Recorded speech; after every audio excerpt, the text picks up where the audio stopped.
Жогорку Кеңештин депутаты Кадырбек Нуржегет Кадырбековичке берели. Бир сыйра өзүңүздүн каалоо тилегиңизди айтып, өзү аны рұқсат десеңиз bu yerде отыруңуздар бар, Саламатсыздарбы? Салам алейкум аскерлер. Аманчылык, тынчылык тилейм. Аманчылык эң кымбат нерсе.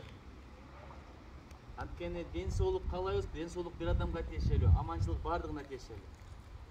Кече үй бүтүрсөң, бүгүн машина алсаң, бирок Кудай сактасын, эртеге бирдеме чыгып кетсе ошол нерсе көзгө көрүнбөй калат. Силерди ушундай катарда көрүп жүрө берели, парадда көрүп жүрө берели. Өңөр Кыргызстанга сүр болсун, сүлпөт болсун. Бирок согуш болбой эле койсун. Ушул ниет менен мекенге кызмат кылгандыктарга чоң рахмат. Ден соолугуңар бекем болсун. Ата энеңердин эле эмес, ата мекендин, ата журттун сыймыгы болуп жүрө бергиле. Салам алейкум.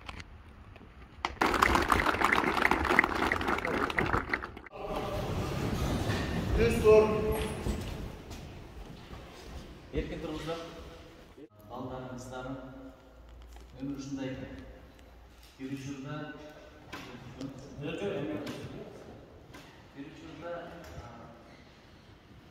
чоң кыздар кайрылат элек. Карабалда ушунча карындашты. Эми балдарым, кыздарым деген заманга келдик, өмүр айрылып барат. Мен өмүрдөн бекер баштаган жокмун. Бул өмүрдү Алла Таала бизге берген. Убакыт бир өтөт, бир кетет, кайра келбейт. Мен силерден кечирим сурайм, саат 9-га келишим керек эле. Бир деме кылып отуруп, саат 9 болгондой кой калдым. Адам эки учурда убакыт өтпөйт, башка учурда убакыт өтпөйт. Бири ооруганда өтпөйт, экинчиси бирөөнү бүткөндө өтпөйт. Бирок силердин жокерлердин аябай сабырдуулугуна таң калдым. Экинчи жолу кайра чалбаптыр. Бир чалып, экинчи жолу кайра чалбаптыр. Ага чыгып атасыз деген сөздү айтпаптыр. Ошол сабырыңыздарга Кудай береке берсин. Сабыр деле болсо адамда оомат боло берет экен, кең келечек боло берет экен. Бир адам бирөөгө келип бир жолу ачуума тийди, бир жолу кордоду, унчукпадым деп сураптыр да бир алдыма. Анан чыдадым. Кече келип алып, экинчи жолу кордоду, экинчи жолу жиниме тийди, унчуккан жокмун дедимиш. Бүгүн үчүнчү жолу жиниме тийип атат, эмне кылам десе, анда деле унчукпай эле кой деген. Адамдар канча ийгиликке жетет, күч кубат топтойт, акыл топтойт, аброй топтойт, бирок бир ачуу калтырганда бирөөнү уруп коюп, бирөөгө пистолет такап коюп, айбири кетип калган ушулар көп болот. Силерге Кудай Таала күч кубат берген. Муштасаңар, 3-4 адам жөн урасыңар. Бирок силерге биринчи сурам ачуу калтырбаңыздар, ушул жагынан өрнөк болуп бериңиздер. Кичинекей бала асылса, теңелбейсиң. Ошол сыяктуу эле Кудай силерге күч кубат берсин, сабыр берсин. Бүгүнкү балдардын сабырына аябай ыраазы болдум. Дагы бир жолу кечирип сурайм. Кечиккенге. Чындап эле мына азыр саат 9-дан 21 өттү. Убакыт кетти. Азыр бардыгыбыз биригип, бүт Кыргызстан, бүт алам биригип, кайра саат 9-дан 20-га келе албайбыз. Ошого убакытты ушунчалык туура пайдаланалы, кийинки мезгилде эң ысырап нерсе убакыт болуп атат. Адам өлүп баратканда кап пиво ичпей калдым деп арман кылбайт экен. Адам өлүп баратканда кап отурушта көбүрөөк болбой калдым деп арман кылбайт экен. Кепттерге катыша албай калдым, аш жебей калдым деп арман кылбайт экен. Адамдын арманы башкада болот экен. Кап баягы кечирим койсом болмок, баягыдан кечирим сурап койсом болмок, кап ибадат кылып калсам болмок, берип калсам болмок, сооп иштерге жарап калсам болмок, баягында муктаж келди эле ошого жардам берип калсам болмок, баары калат экен, өтөт экен, кетет экен деп. Ошон үчүн өмүр деген ушундай кымбат нерсе. Ошол эң кымбат нерсени эмне гана кылып сактабайсың. Адамдар өлүмдөн качып өткөндө бирөө өзүнүн мекенинде согуштан качып, бир жака орой салып алып бакулага жем болуптур. Тагдырдан тагдырга качыптыр, ажалдан ажалга качыптыр. Бирок эң кымбат нерсени силер мекен үчүн берекеңге даяр болуп атасыңар, ошон үчүн силердин кесибиңер аябай кымбат нерсе. Ушунчалык ыйык нерсе. Карасаң, бул кызматка келиш, бул форманы кийиш, мына катарда тизилип туруш, кокус өлкөгө бирдеке болсо биринчи мен барам, башымды сайдым деген эле сөз. Силердин ниетиңер ушунчалык улук ниет. Азыр мен менен силерди салыштырганда, силердин деңгээлиңерде асманда. Депутаттарды эмнеге көп жактырып өрбөйт? Булар сүйлөй берет, эчтеке кылбайт деген бир сөз бар экен. Эми депутаттын табияты ошол, депутат сүйлөш керек экен, башка жол жок экен. Депутаттын бир микрофону бар экен, ошону менен анын көйгөйүн айтат экен, мунун көйгөйүн айтат экен. Бирок ал сөз жөнөкөй сөз эмес. Ишенип коюңуздар, ар бир сөз стенограммага жазылып атат, протоколдук тапшырма кетет. Ошол сөздөрдөн саясат кетип атат. Бирок анын аркасында адамдар көрбөйт. Айсберктин үстү бар, асты бар. Бирок силердин сөзүңөр жок, ишиңер бар. Кадырыңар качан билинди? Тажикстан менен болгон тиреш деп айтпайын, кармаш деп айtпайын, бир балекет фитна деп айтайынчы. Ошондо билинди. Эмне үчүн мен аны балекет фитна деп атам? Анткени бир дагы тажик таппаса айтпаса керек, балам бардагы согушу кыргыздарды өлтүрүп келди, эч ким айтпайт. Бул эми саясат, бул эми геосаясат, бул эми анча-мынча адамдардын туура эмес, алысты көрө албаган чечимдер болуп калды. Элди эч качан жаман көрбөш керек. Кайсыл элди жаман көрсөң, ошол элден проблема келет. Элден эмес, адамды жаман көр, ошондон проблема келет. Гайны жаман көрсөң, гайлер тоса берет, байкадыңбы? Бирок гайга түшүнүп мамиле кылып кой, уштубар болбосо жолдо кырсык болуп кетпек. Ансыз деле анча-мынча эрежени карабаган элбиз. Германияда окуйт мен жаранамчы. Ал жакта гаи барбы, жокпу, 60 десе 60, 30 десе 30 экен, ошондой. Кызыл жанып турса, бирөө карабай турса деле өтүшпөйт экен. Бирөө айтып атат деп чет өлкөлөр. Өтө өрбөйлү десе мына балам турат, мени көрүп кандай жок. Ошон үчүн силердин ниетиңер ушунчалык улук ниет. Ошол окуяда ошол жерден 4 жигит каза болуптур, эң айрымда Куран окуйбуз. Каза деп айтпайт, курман болду. Бирок шейиттерди өлдү деп айтпагыла дейт. Алардын даражасы аябай бийик. Биз ыйлаган менен балким даражасы бийик, жаны жанат даракат алып атат. Бирок алардын өмүрү текке кеткен жок. Адам 90 жыл жашап өттү, 100 жыл жашап өттү, 150 жыл жашап өттү, максатсыз, ыңжылсыз жоголуп кеткен жаман. 3 нерседен из калбайт дейт. Биринчи куштан из калбайт экен түшүп кеткенден. Же көрдүңүздөр беле куштан из калган. Экинчи балыктан из калбайт экен түшүп кеткенден. Үчүнчү эчтеке кылбай максатсыз жашап өткөн адамдан из калбайт. А дейбиз, бул дейбиз. Бул 4 баатыр жөн кеткен жок. Баары бир жүрөктөрдө. Атын билбесек да жүрөктөрдө. Анткени өткөн жылы ар бир жигит курман болгондо сүрөттөр чыгып атканда. Башкасын билбейм, мен ыйладым. Бул ыйлаган эркек ыйлабайт деген сөз бекер сөз экен. Көздөн жаш чыкты. Ушунча элдин бактысы үчүн, мекендин эгемендүүлүгү үчүн кете берди. Мында калысы ушунча элдин дубасы барып атат. Ал кем болбойт. Укумтуктун калганы бар эле, калбаганы бар эле, арман ошондо болду. Анан мен тилек кылам, силерди парадтарда көрүп жүрө береличи. Ушундай катарда тизилгендерди көрүп жүрө берели. Согушка барбагыла, согуш болбой эле койсун. Өткөндө бир жака баратабыз. Өзбекстан чегарасында өтүп аткан мезгилде бир эле жокер турат, колунда курал. Бир эле жокер. Жанында Надырбек Алыкбеков деген аксакал бар. Ким таанысыздарбы? Акын киши.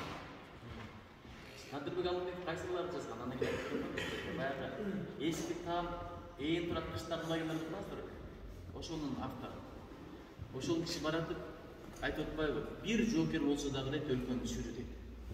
Бул ички колдон келбейт дейт. Азыр 1,5 ташпаран калып койсо же 5 несине мейлеп туруп, бир койсоң ал жыгыла турган эле, бирок бир адам турат. Улуттук униформада жоокерден бир автомат менен ушунчалык өлкөнү түшүрүү кадыры бар.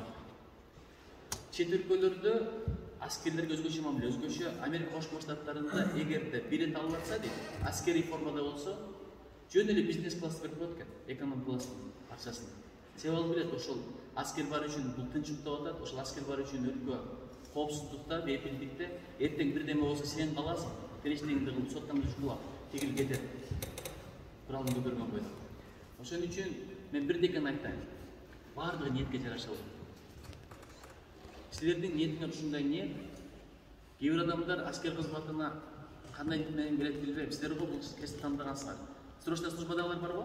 Алардын көпчүлүгү эптеп военный билет алып алайын деген ниетине келет. Бул жакшы ниет эмес. Америка Кошмо Штаттарында Джон Кеннеди президент болуп турган мезгилде космоско учуп ата турган, ушуга даярдык кылып аткан жерге барат экен.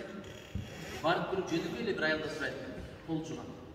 Сиз эмне кылып атасыз десе, мен Америка Кошмо Штаттарынын спутнигин айга учурганга салым кошуп атам деп айткан. Мен кол жуп атам, айда кылып атам деп айткан эмес. Чоң максат бириксе, ошол ой, баш, тилек, ниет бириксе, ийгилик жакшы кетет. Бул жерде жүрө бербеңиздер. Атканды тепкен үйрөнгөн бул башка нерсе, бирок мамиле курган башка нерсе. Бул күндөрдө өтөт. Жаңыланбаган эч ким жок. Бүт бардыгы жаңыланат. Парламент кандай 10 жыл мурда? Аз арасында 1,5 калды, эч ким жок. жап-жаңы. Өкмөт кандай болчу? 50 жылда эл жаңы, 100 жылда жер жаңы. Мынал бурамда жаңылыктар. Бириң тияка кетесиздер, бириң бул жака кетесиздер, бириң пенсияга, бири бизнеске. Бирок ошо мезгилде бириңди бириң эстегенде жүрөккө бир жылуулук уялагандай болсун. Урушуп, талашып, кыска өмүрдө эмне кылабыз ушуга кетир? Таарынышып, ушунчалык кыска өмүр. Чын өткөндө мен Рим империясынын 20 жыл 20 мүнөттү көрүп койдум, ошончо тарых, 1000 жылдык тарых. 20 жылдын ичинде Юлий Цезарь дагы, Гай Грах дагы, Марк Тули дагы, Клеопатра дагы бар. Мен дегендердин баардыгы. Бирок болгон 20 мүнөттү көрүп койдук. Өмүр бат өтүп кетет. Ошондо таарынышып кетирет экенбиз, капалыкка кетирет экенбиз, стресске кетирет экенбиз. Кыжалгаччыкка, аш жегенге, сигарет чеккенге, карта ойногонго, футбол ойногонго. Ошого мен суранат элем. Арада эң биринчи план болсун. Балким келечектеги начальниңиз сиздин колалыңыздагы бирөөдүр, айттан билесиз. Балким кудаңыз отурат, кудагыйыңыз отурат. Күч көрсөтүп бүгүн бирөөздү кылган менен эртең кызын сурап барганда уялбагыдай болуп чыгыш керек. Кыргыз арканды узун ташта деп ошону айтат. Күчтүү адам токтоо болсо, сабырдуу болсо, адептүү болсо, аябай сонун жарат. Билем, мушташа кетсең, сөгүшө кетсең, ар кимди басачы кыласыңар. Бирок ошо адепти көрсөтөлүчү адептер жагасыз. Мен ушуну тилек кылат элем. Анан кыргыздын сөздөрү окумушта сүйөм күйөм дей бересиң, бирок аялыңдын кандай экенин жокшулукта билесиң деген сөз бар. Балам деп мактай бересиң. Менин балам арифметикадан кыйын, менталдык арифметикадан кыйын, тилди батыл үйрөнүп алат, футбол ойнойт. Бирок баламдын басында эмес, баламдын бас сагылган мамилесинде. Баламды качан билесиң дейт, тарыганда билесиң. Досум дей бересиң, катташып, тоюна барып, тоюңа чакырып, аш алып берип, сүйлөшүп, убактыңды кетирип. Бирок достун кандай эле качан билет, билесиздер? Башта иш түшкөндө билет. Жокердин кандай экени мекендин башта иш түшкөндө билет. Биздин жокерлердин баатырдын аябай таң калды. Эгерде бизде байрактардай куралдар болгондо, GPS менен анда турган Хаймерстер болгондо, биз дагы деле дүйнөнүн жөн эле багындырып алмак экенбиз. Мурдагыдай кылыч чабыш, балта чабыш болсо, дагы деле биздин жигиттер багындырып алмак экен. Ошого көзүм жетти. Баягы дух, баягы айтып тургандай кийинки согуштан келгендеги көргөн билгендер айтып атпайбы, биздин жигиттердин дух. Ал духту көргөндө кошуна элдер эмес, башкалар деле батын албай калат, бирок азыр технологиянын заманы экен. Ошого бир деген суранайын, урматтуу командир мырза. Китепти балдарга көрүп окуш керек экен. Мен азыр полководчитердин өмүрлөрүнө кызыгып атам, Суворовку, Кутузовку. Аябай сөзгө кыйын болгон экен Наполеон. Наполеон укмуш жазган экен, укмуш окуган экен. Азыр ойдо өнүп тура турган заман. Жалаң кээп, коюп, көтөрүп чыгып, унутуп, жеңе албайсың бул заман. Караңыздар, акыл өстү, илим өстү, илим аркылуу жаңы куралдар, жаңы технология келди. Азыр согуштарда пехота же болсо танкалар эмес, отуруп алып бир бункерде. Акырын дрондорду башкаргандар чоң результат кылат экен. Акылды өстүргөн. Ошого биз азыр жер-жерлерге барып, аскер бөлүктөрүндө китепке Кыргызстан деген долбоор кылып атабыз. Бир китеп окуш боюнча конкурс. Эң кызыгы, эгерде аскерлер катышса конкурстар утуп кетип атат, студенттер утуп кетип атат. Мен деген командалар утуп кетип атат. Анткени бул жакта концентрация башкача. Спорттон ийгилик эчкен адам, атканды билген адам, мейлегенди билген адам башка жактан деле жакшы концентрация кылат экен. Ошого эгерде сиздерде бир китеп конкурсын кылабыз десеңиздер, мен сиздерге сөз берем, жок эле дегенде өзүмдөн 10.000 сом берем. Ушул жагын колго алсаңыздар. Балдарды жиберейин, азыр телефондорду алышалы, алар конкурс уюштурсун. Ошентип, азыр ушунчалык илим-билим жагынан алдыга кеткендер бар. Ой өссө, анан кийин ага жараша амал өсө деген, кадам өсө деген. Анда бир деген айтайын. Атамдар өзүнүн ордун билбейт. Орустардын бир сөзү бар, везде хорошо, где нас нету деген. Аз берде туруп ойлобосоңуз керек, булар жыргап атат, депутаттар айтып атат, бизнеске эле кетип калбай, ошол ойдун алыс эле болуңуздарчы. Чогажик айтат, мен деле убагында дейт, тияк токуп жүргөндө таштагым келген дейт. Элдин баардыгы ийгиликке жетип эле мен аркада калгандай көргөм. Адам ошондой экен, жок болсо эңсеткен, бар болсо колдо, бар болсо ошону кадыр билбейт экен. Азыр сиздердин капиталыңыздар барбы? Эң чоң капитал сиздердин колуңузда. Мисалы, өткөндө Баткен окуясы болгондо мага Ысыкөлдүк Жолдош деген бир жигит чыкты. Аябай жакшы жигит, меймандос, жүрөгү таза, аябай айкөл жигит. Ошол телефон чалды. Биз жигиттер токтолдук дейт, ошол жака баралы дейт. Бирок бир декен эске алып атабыз дейт. Эгер бара турган болсок, баардыгыбыз эле эт миясы болуп туруп берет экенбиз дейт. Же атканды билбейт экенбиз. же курал токтогонду билбейбиз, же октогонду билбейбиз дейт. Бир саясат кылбайсыздар, бүт Кыргызстан ушуга даярданып атпайбы. Согуш учурунда жоокердин баасы билинет экен. Эгерде мага окшогондордон бир 10ду алып барып коюп, араңардан бирөөнү алып барып койсо, силердин бааңар ат менен төдөй, асма менен жердей жогору. Ошол капиталды билбейбиз, биз капиталды сире чөнтөктөгө акчаны түшүнөбүз. Согуш убагында чөнтөктө миллиондорун көтөрүп алып, жаңгыра чуркап келет. Баарын берейин, сен коргоп бер. Ошончолук капитал бар бир. Экинчиден тартип. Адамдын игиликтеринде тартип экен.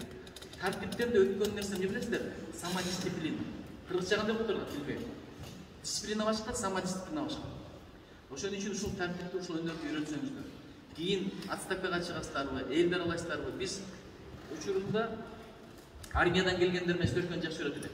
Мен курактылар бар, мен 77 жылдыкмын. Бар да. Ал мезгилде турабы, вангам жок, күрөштүү жок.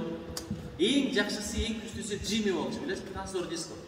Клубка келет эле, бир жылда 2ден эл батпай калат, чогоракмада тура берет. Анан экинчи эле биздин керөөлөр эле армиядан келгендер. Азыр эми TikTok'то турабыз, YouTube'то турабыз, Instagram'да турабыз. Армиядан келгендер акырын барганда тегеректе отурат элек, алар айтып берет болчу. Алардын айткандарын угуп отуруп өзүнчө эле мындай Супермен, Бэтмен болуп чыга элек да оюндачы, мен да барсам антем мынтем.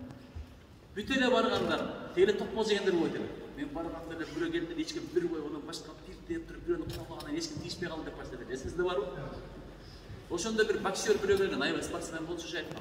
6 ай бою токмол жеген бир эле мен экен, калган баарын эле уруп келип. Ошондо бир эл айтат эле, Чечен деген эл бар. Кайсы жайга барып келгендер бар айтат эле, ошолор кармашат. Азыр эле экен болгон, бирок дух бар экен. Кийин биздин бир алым айтты, салыштырып көрүп, дух жагынан биздики алардан дөдө деген. Бирок биздин бир жаман жерибиз духту бирибизге бирибиз колдонот экенбиз. Алар бирип алып башка колдонот экен. Арбасы ошол экен. Токтогул атабыздын бир ыры бар, ыры бар. Bulut ketсе асмандан бе, кештеп коюңуздар. Күн ачылып жылт этерди. Ажал жетип күн бүтсө кайран башың шылып кетер. Баарын болсоң бир оозду душмандан кантип бут кетер. Өкмөттүн бир саясаты бар, парламент андайбыз. Парламентте 90 түрдө сүйлөсө болот. Ушундай болуш керек негизи. Бирок өкмөттө байкасаңыз, кабинеттин төрагасы сүйлөгөндөн кийин министр чыгып каршы сүйлөбөйт. Муну one voice деп коет. Чындыгында каршы сүйлөсө болот, качан? Жабык эшиктин ичинде. Ошол сыяктуу эле бул жакта деле one voice. Анча-мынча командирлер план түзгөндө, стратегия түзгөндө эшикти култап алып, урса болот, жакаласа болот, бирок чыкканда командир бир сүйлөйт, башка бирөө ага каршы сүйлөбөш керек. Ошого жараша энергия, ошого жараша синергия, ошого жараша оомат, ошого жараша игилик болот. Ушундай бир тартип бизде да болсо деген тилек ниет кылам. Ушу баштар бириге берсин, жүрөктөр бириге берсин. Биздин мекен чындыгында башкача мекен. Өткөндө бир айтып атпайбы? Силер дейт, бизге караганда кыйла бай экенсиңер, бай өлкөдөн кел. Эмне үчүн бай экенбиз, силер мындайсыңар го десе, аны берген жолун караңыз. Мынандай күндү дейт, күн тийип турган. Биздин өлкөдө триллион долларга сатып ала албайсың. Өткөндө Бахрейн деген өлкө бар, аябай бай өлкө. Жан башына кирешеси бир 30 000, 40 000 доллар тегерек экен.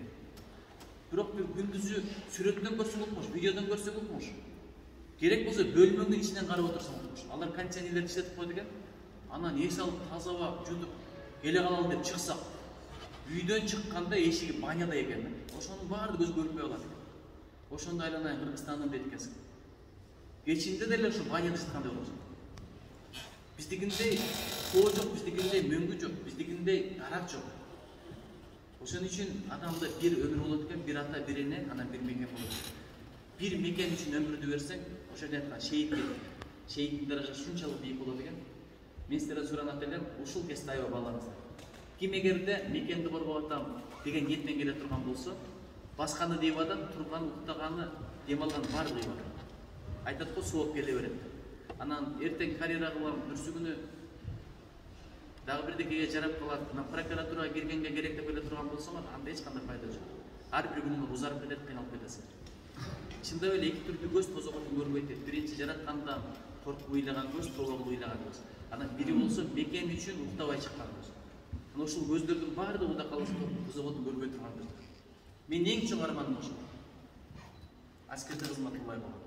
Кийин бүт барыш иштегенден кийин барыбыз жазсам, болбойт экен, 28 жаштан кийин албайт экен. Эң чоң арманым ошол. Убакыт бат өтүп кетет экен. 2 жыл деле биздин убакта 1,5 жыл болчу ал өтүп кетмек. Атам ооруп калды. Атам ооругандан кийин үй бүлөдө кичине тиричиликти моюнга алышка туура келди. Закон боюнча туура келип калганын кылып койдум эле. Азыркыга чейин эң чоң арманым ошо. Мурда бир айтып берип атат. Апам үйлөнүшүн депти, балдарда айтты. Мен 3 жылды кетиргем деген сөз бар. Көрсө Москва флотто 3 жыл служба кылышкан ушул заманда. Ал Москва флотко барыптыр. Эмне үчүн апам үйлөнүш үчүн 3 жылды кетиргенсиз десе, армияга барып келбегенде кыздар көбөйтүрөт. Что-то не то деген бир сезим бар. Ошончолук кадыр болчу экен армияда. Азыр деле армиянын кадыры ушул. Ошого сиздерди сыйласак, урматтасак, ошого жараша көзөк акылбат болот. Өткөндөрдүн жанын жаннатта кылсын. Сиздер аман болуңуздар. Мен аманчылык дегенди мында билбейт элем. Аман бол, эсен бол деген сөз эптеп эле жүрө бер дегенде түшүнөт элем. Бирок чындап эле аманчылык бардыгына тиешелүү. Алымдар кылышат да, ден соолук мамиле аманчылык бол. Чындап ден соолук берет адам, сен сага ден соолук калат. Бирок аманчылык берген адамга тиешелүү эмес. Бүгүн тапканы, эртең тапканы, бүт тапкандары эгерде бир ок чыкса тигил жерден, өзгө көрүнбөй калат. Адам эң керек тамагын алат экен, суусун алат экен, бир сыра кийимин алат экен, анан качат экен. Болбосо жөн эле качат экен. Ошонун баары көзгө көрүнбөй калат. Аманчылык жөн эле тура бербейт экен, аны сакташ керек экен. Ошонун символу берекесине болот. Андан кийинки ойлойт.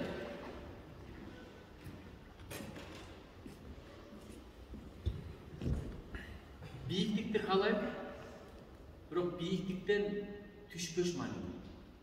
Бийиктен булаган өтө катуу булайт. Эң бийик учкан таскара, таз жору болот экен. Бирок таз жордун бир жаман жери өлүмдүк көрсө паска түшөт экен. Ушу бийик бойдон кала береличи. Анча-мынча сөздөрдү укпайлы, анча-мынча нерселерди байкабай эле коелу. Бир болгон окуя барбы? Жолдо баратса, арыктан алма келет. Ошо алманын ушунчалык өңү жакшынак экенин алып, жебейип, анан ойлонгон экен, бул менин алмам эмес го, мен уруксаты жок эле жеп алдым. Кимдин алмасы болду экен деп арык бойлоп отурса, бир аябай сонун бактан түшкөн алманы салыштырып көрүп, үйдүн кожоюна келет экен. Ушуга ыраазы болуп коебуз, акыңызды жеп койдук окшойт десе, айтат экен, ыраазы болуп коюм деп.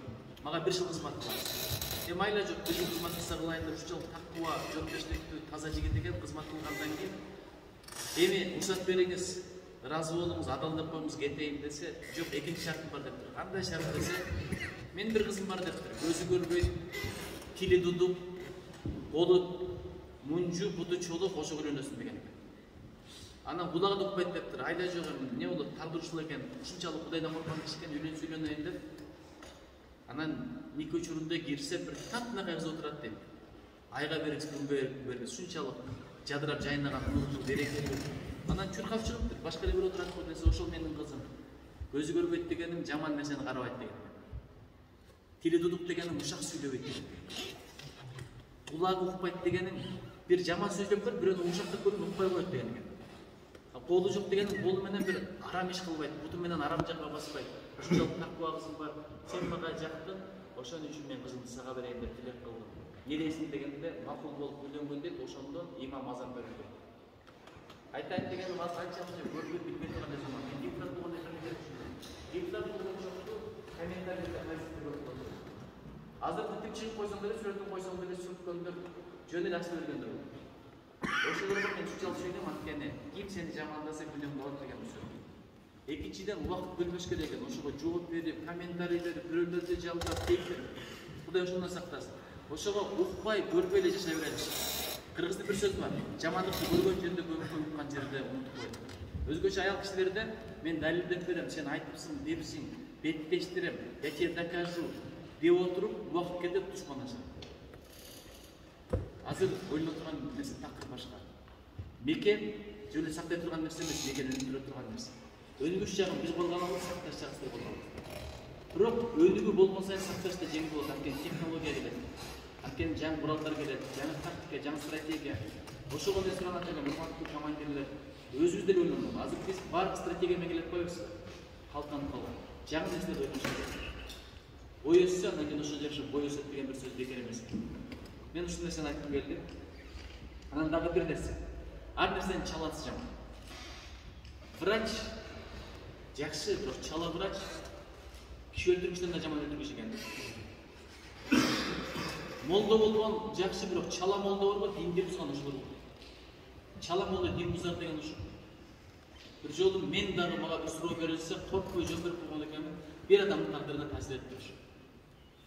Кийин чогуу ачып сүйлөшүп отурсам, таксырым мындай жооп берсеңиз болмок деди. Арадан 3 жыл өтүп кеткен. 3 жыл ошол адамдын тагдырына таасир эткен ошо. Ошонун үчүн эч качан билбей туруп фатва берме деген сөз бар. Жыландын да чала өлтүрсөң ошону сапасын. Эртең бүрсөгүнү калыбына келип алып жылан 3 жыл кечти болот экен. Анан мен дагы айтат элем, бир кесипти да чала өздөштүрсөң, ошол эң коркунуч. Жоокер деген ушунчалык ардактуу кесип, ушунчалык күн сайын мастерствону арттыра турган кесип, күн сайын өсө бериңиздер. Акыл жактан, интеллектуал жактан, руханий жактан, анан кийин мылтык аткан, тепкен, күн сайын өсүш керек экен. Bir gün токтоп болсоң аркага кетет экенсиң, ордуна турбайт экенсиң. Адам же алдыга кетет, же аркага кетет. Анан чала жоокер болгон эң коркунучтуу ошол. Эртең бүрсүңүз бирдеке болуп кетсе, сизге ишенип канча адам аркаңызда турат, же аны билбей, же муну билбей, же бул жерден чалагыдай иш кылып коюп, ошонун аркасы менен балекеттер болуп кетпесин, ар ким өзүнүн ишинин майын чыгарсын деген бир хадис да бар. Шуну менен эми акырын аягына чыгаралы. Мен бир окуяны айтып туруп ошону менен бүтүрөйүн. Снелман деген киши болгон.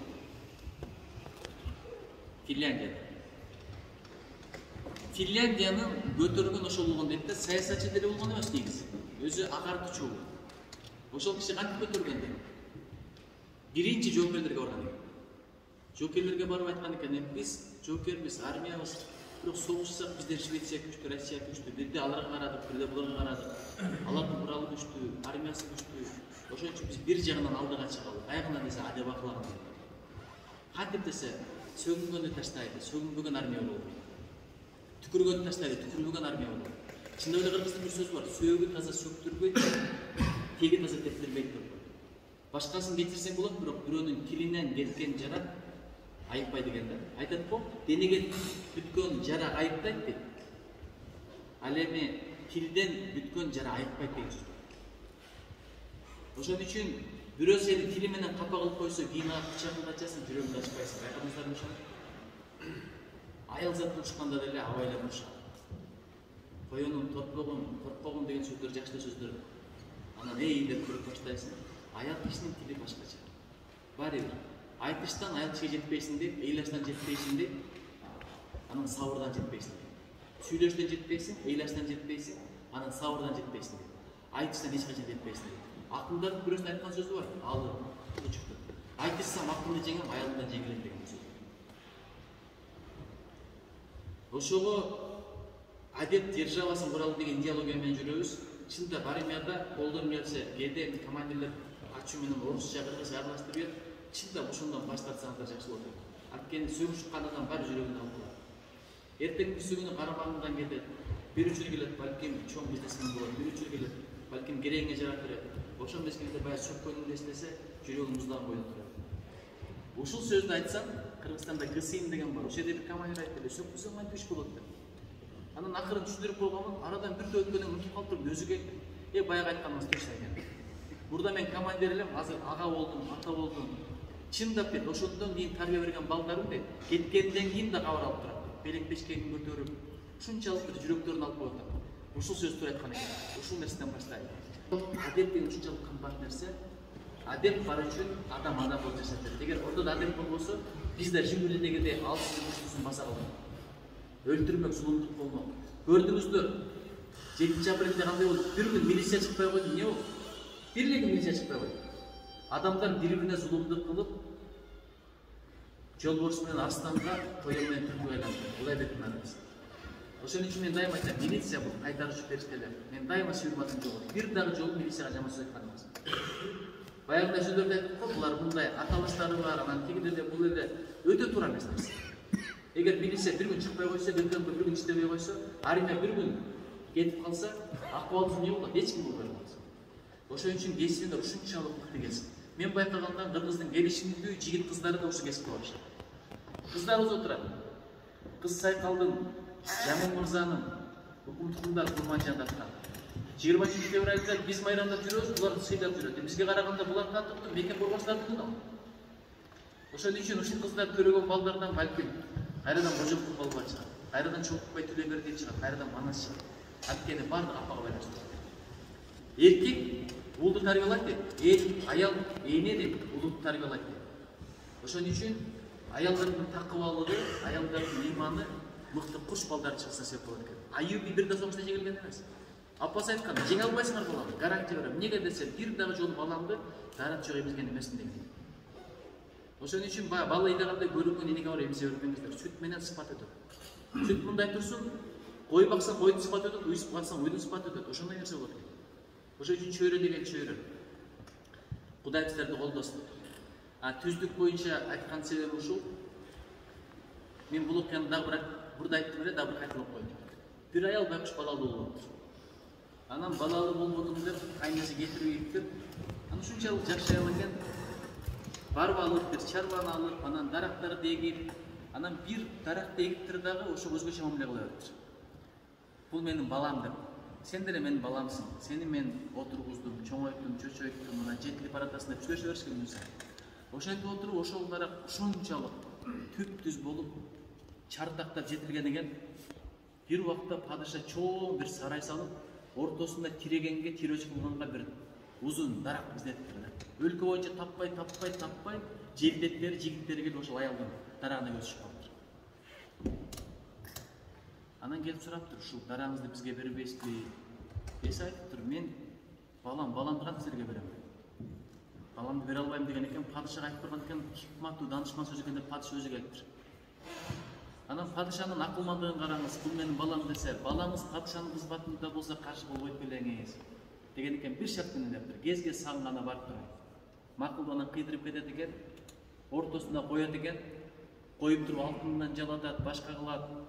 Анан арадан бир топ өткөндөн кийин аял келет экен. Аял келгенде ушунчалык жакшы тосуп алат экен, белек бечкегин берет экен, акчасын да берип келген, алтын күмүштүн да берип келген. Анан кирип турган аял айтат экен, бала эмес беш олайынчы чыгып тургула деп анан. Устунду карап айтат экен. Балам дейт экен. Карачы, сен ким элең дейт экен. Болгону бир дарак болчу. Азыр эми падышанын ак сарайын, эң жакшы көргөн ак сарайдын ортосунда турасың. Алтынга жалатыпсың, кадырың ушунчалык өстү. Мени да байытып кетти, мен да абройлуу кылдым. Падыша өзү сыйлап тосуп алып атат. Неге билесиң балам деген. Себеби сен түз өстүң деген. Балам түз өстүң. Эгерде мындай чартактап кеткенде, бутактар чыгып кеткенде, кыйшыйып кеткенде, падышанын ак сарайында кызматта болмок тургай, ал жерде турмак эмессиң, эмдиги чекти сени тандырга жаап коюшмак деген. Ошого суранат элем, түз жүргөн жүрөнөт.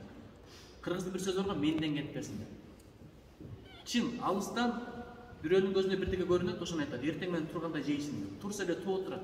Аябай таң калат, тоону кантип жейм, бирок Алла Тааланын өкүмү келди. Бара берейинчи десе, тоо кичирейип эң аягында кал болуп калган экен.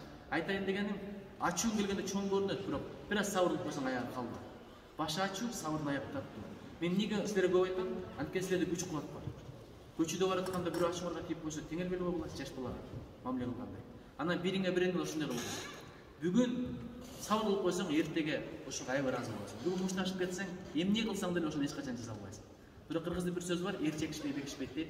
Кудай колдосун, коргосун, мекенибиз аман болсун, экинчи даражабыз бийик болсун, жүзүбүз жарык болсун, ата-энеңер дайыма жадырап жайып тосуп алсын, айлыгыңар да көбөйө берсин. Мен тилегим ушул, мекендин кызматында боло бериңиздер. Кудай Таала, Алла Таала силердин муктажыңарды чечип берет. Мен мекендин кызматында жүрүп, талаада калган, ач калган, кеч калган эч кимди билбейм. Мен депутат катары кызматыңардамын. Мыйзам кабыл алыш керек болсо, силердин кызчылыгыңарга төп келген бир маселени көтөрүш керек болсо, айткыла, фракция менен, тарапташтар менен туруп барам. Бирде фракция менен эмес, азыр ынандырсам болот, анткени депутаттар менен жакшы мамиледебиз, Кудай кааласа. Айтыңыздар деңиздер. Тартылсаңыздар, айтыңыздар, мен аманат эч качан эч кимге айтпайм. Өзүм эле мыйзам долбоорун иштеп чыгып, силердин пайдаңарга кызмат кылып берейин. Силер мекенге кызмат кылып атасыңар, биз силердин кызматыңарда бололу. Ушу менин тилегим ушул, мекендештерибиз өзү негизи бул жак бир тамак аш проблемасы болбош керек да. Кофе иштеткендер, пицца алып келип турса, солдаттарыбыздар. Машиналар бар, машиналарын берип турса, акчалуулар акчаларын берип турса, ошондо өлкө башка деңгээлде болот. Кудайым колдосун, коргосун, жүзүңөр жарык болсун, чакырганыңарга чоң рахмат. Салам алейкум.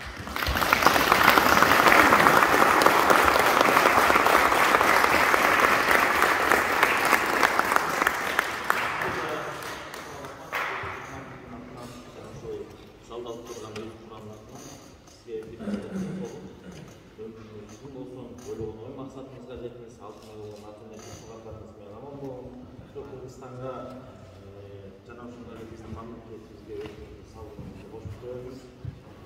Бизде абдан кубанып атат, өз акыл масаттарыңызды берип отурган аскер кызматкерлери сурап кабыл алып деп ойлойм. Себеби оюңуз бөлөк нерсеге болсо баягы шерди саптап жүргөн аскер кызматкерлерибизде болсо да эмеге суу саптыратын жакшы сөздөргө сизге да чоң рахматыңызды айтайын. Сизге жакшы күндөр, өз кубанып. Чоң рахмат.